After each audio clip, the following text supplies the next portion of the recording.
Nikalaya sere aku dendele Allah di dendang kodong.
Dulu juga.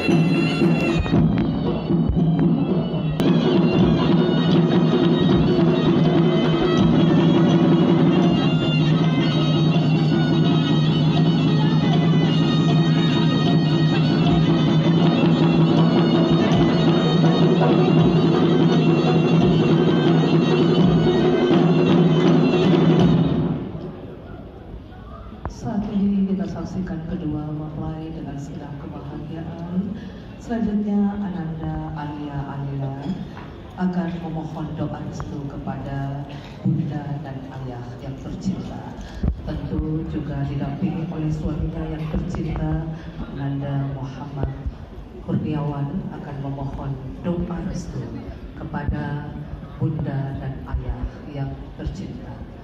Anakku Alia, menujulah kepada bunda dan ayah yang tercinta. Mohonlah doa restu ayah dan bunda.